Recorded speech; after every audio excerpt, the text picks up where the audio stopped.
National General Secretary ke NPP Ubadeiru simbut Menteri Rangba Kejela uba Singapura Langdhar. Ulat herting ya unong yalam Congress uba Vincent H. Pala.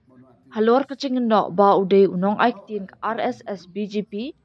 Da kebakentu ya ba uday ben bishar bni halor kecing pet jong ki MLA hapu kecing alam ke jong u. Habat her kela ya uba Pala. Usnga bhalang ulaong babarok kitib bakani ka jingkeno jong uni unong yalam Congress Persya yu kadai ke babakla.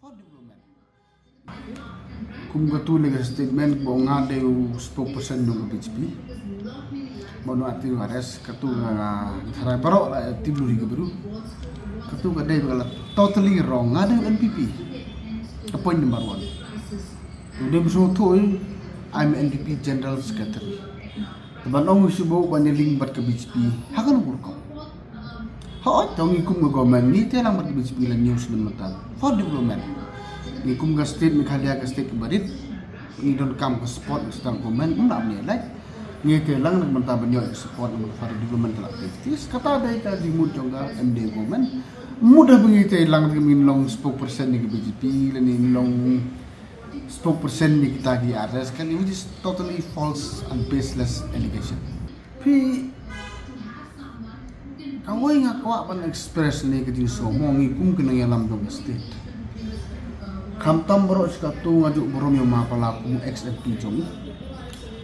Hagaju ipor tu la arts nem tam la stem ulong kum MPC president uri borom tiba.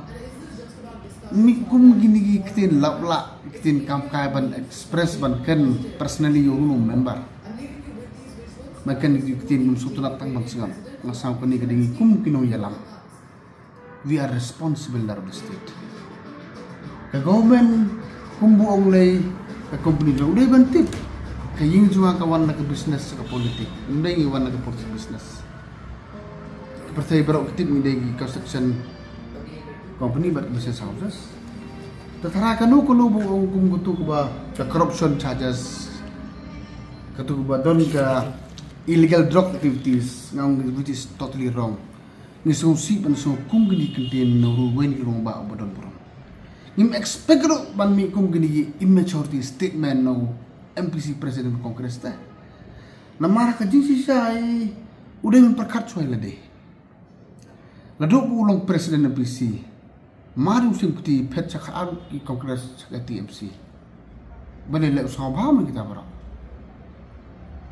Poin ke general election ke amperin ukimfa barap sangkiru NPP. Balik ikut mengam kita haru. Kan bawa piti sau kumai baru bawa heralbon ke pet UDP. Yo umlak menhandle ya kaying lecong. Tomen tapat lai sau si lagi barokon. Kimat selain MLA Kongres ka NPP. Kabah kamado uday bandilay kumu president. What is wrong in their houses? Banong sebutan na kadaw kiway pet party namar kani kala day kum ka praktis ke Kongres na pet. Si sindon sa TMC, sa Kongres UDP, banong ban belim balik ke NPP. Tapi ngikum ke NPP subuh badon ki parlo ki ban kwa bandung. Day harmus wan ko. Teman kan klaim di klaim makor bang ba corruption kani kata pani ka proof